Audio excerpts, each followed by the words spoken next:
পৌষ সংক্রান্তিতে প্রত্যেক বছরই আমাদের বাড়িতে একটা ছোটোমোটো পুজো হয়। তো প্রত্যেক বছরের মতো এই বছরও আমাদের বাড়িতে পুজোটা হয়েছিল। প্রত্যেক বছরই আমার মা পুজো করে, কিন্তু এই বছর সবটা নিজের হাতে সামলে নিজের হাতেই করেছিলাম আমি। তো কিভাবে নিজে একা এত বড় পুজো একটা করেছি, তো সেটাই তোমাদের সাথে শেয়ার করব এই ব্লগে। আর আশা করছি পৌষ সংক্রান্তিতে হয়তো আমাদের প্রতিটা বাঙালির ঘরে ঘরে এই পুজোটা হয়। তো যাই হোক, চলো ভিডিওটা ইন্ট্রো দিয়ে নেই। হ্যালো এভরিওয়ান, কেমন আছো তোমরা সবাই? আশা করছি তোমরা সবাই খুব ভালো আছো, আমিও খুব ভালো আছি। তো আমি মিষ্টি চলে আসলাম অনেক দিন পর একটা ব্লগ ভিডিও নিয়ে। তো এটা পৌষ সংক্রান্তির ব্লগ, তোমরা তো প্রথমেই শুনে নিলে।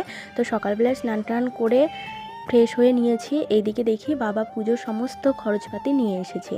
তো স্নান করে এসে পুজোর খরচপাতিগুলোই নামাচ্ছিলাম আর দেখছিলাম কোনো কিছু বাদ পড়েছে নাকি। তো দেখলাম যে না, এক এক করে সব কিছুই নিয়ে এসেছে। যেহেতু প্রত্যেক বছরই পুজো হয়, বাবার খুব ভালো মতো জানা আছে কি কি আনতে হয়, আর সেই মতো পাই টু পাই সব কিছুই নিয়ে এসেছে। পৌষ সংক্রান্তির দিন যেহেতু ঘরের পিরালি দিয়ে আটার আলপনা দিতে হয়, মানে আটার বলতে আতপ চালের গুঁড়োর আলপনা দিতে হয়। তো বেশি সময় না থাকায় এইভাবেই আর কি আটাগুলো দিয়ে মানে পিরালিতে দিচ্ছিলাম। পিরালি বলতে ওই যে ঘরের যে দোয়াটা হয়, সেই দোয়াটাকে পিরালি বলে গ্রাম্য ভাষায়। তো এইদিকে দেখো সব কিছু একা হাতে জোগাড় করেছি, সেই কারণে আর ভিডিও ক্লিপ নিতে পারিনি।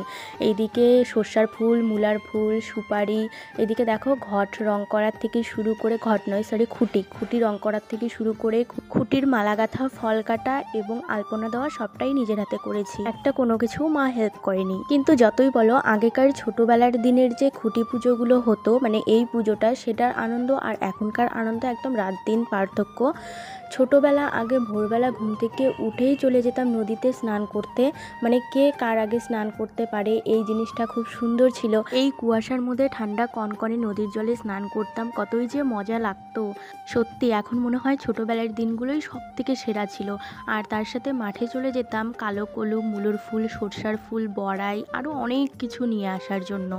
বড় হওয়ার সাথে সাথে সেই জিনিসগুলো যেন একবারই হারিয়ে গেছে। এখন আর কোনো কিছুই ম্যানেজ করতে হয় না, সব কিছুই কিনতে পাওয়া যায়। তো বাবা এবার সব কিছুই কিনে নিয়ে এসেছে। শুধু আমাদের বাড়ির পিছনে একটা জমিতে কালো কলম আছে, সেই কালো কলমটা আর কয়েকটা মূলোর ফুল নয়, সর্ষের ফুল আমি নিয়ে এসেছিলাম। এদিকে দেখো গাঁদা ফুলগুলোও কিনে নিয়ে এসেছে। অন্যান্যবার গাঁদা ফুলও উঠাতে যাই অন্যদের বাড়িতে। প্রত্যেক বছরই যদিও বা আমাদের বাড়িতে অনেক গাঁদা ফুল হয়, আমাদের বাড়ির থেকেই মানুষ নিয়ে যায়, কিন্তু এই বছর আর আমাদের বাড়িতে একটাও গাঁদা ফুলের গাছ হয়। যাই হোক, এইদিকে মা যেভাবে বলে দিচ্ছিল সেইভাবেই করছিলাম, আর মাকে দিয়েছিলাম ফোনটা হাতে ধরিয়ে, যে তুমি ভিডিও করো আর বলে দাও কিভাবে কি করতে হবে।